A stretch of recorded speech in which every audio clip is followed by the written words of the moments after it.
Good morning. I'm Tom Schauer. I've been a member of Trinity since 2008. I've served on the church council, on stewardship, and on the endowment committee, as well as earlier on was a guide for Sunday school. And so I've been trying to be faithful to Trinity all those years. And I'm Maureen Sullivan, and I'm married to Tom.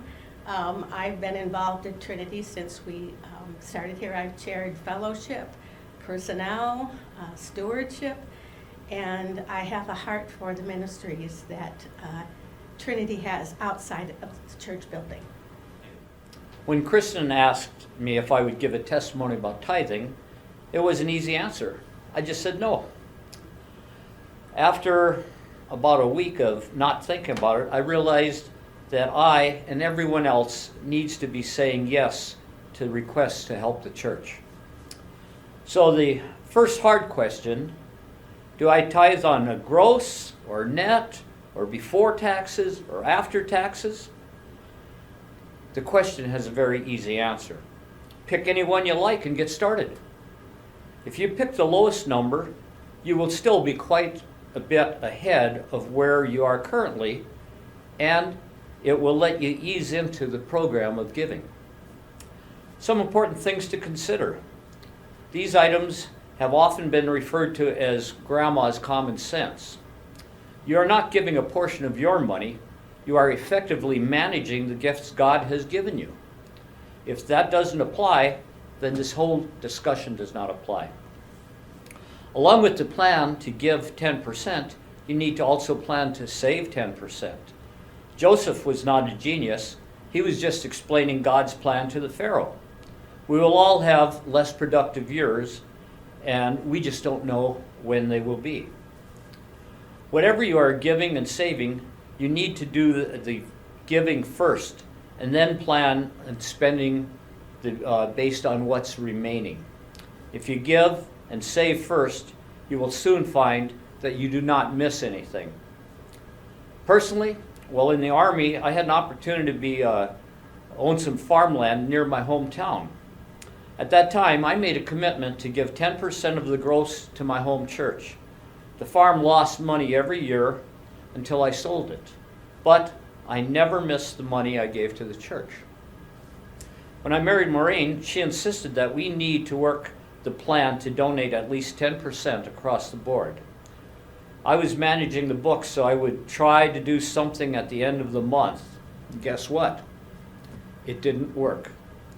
We changed our plan to automatic giving at the start of the month and have never missed the money since.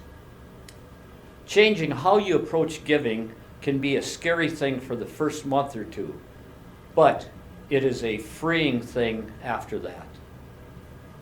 The Old Testament talks about the blessings that will cause your barns to be overfull. That doesn't happen, but if you give faithfully, your barns will never be empty. Several years ago, Pastor Bishop, April Bishop Larson spoke and told us that she and her husband now give 20%. They achieved that goal by trying to be disciplined in approaching the 10% giving plan, a goal we can all work toward. May God bless you as you help to bless others. Thank you. While sharing our financial blessings is important to us, I'd like to share what God is doing with the ministry of Trinity when we share our time and talents. I've been involved with the Ecumenical Food Pantry since its inception almost 25 years ago, when frankly, we didn't know what we were doing. We went from a space at the back of the food co-op, now Jimmy's Cupboard, to our storefront where we gave people pre-packaged bags. We are now in a space that allows us to let people select the things they need.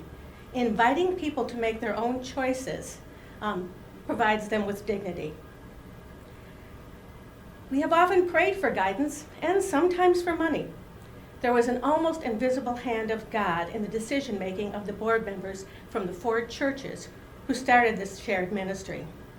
Volunteering for a shift has been an opportunity to hear people tell their stories if they wished. Last month, we served 150 families. What warms my heart is that we have all 5-star Google reviews. The latest review on Google says, "If things get tight, go. These people are wonderful. God's love our hearts." When Pastor Cassie was here, the congregation voted to support Family Promise, which is a nationwide program with a mission to help families experiencing homelessness achieve sustainable independence through helping them navigate community resources. It took a while to garner the necessary support from Monroe County churches, but the program was set up and running just before the pandemic started. During the time our building was closed, members of our congregations provided meals for those families in hotels. Last fall, we invited those families into our building as part of our shared rotation with other churches. Our wonderful volunteers provided food for breakfast and lunch and dinner.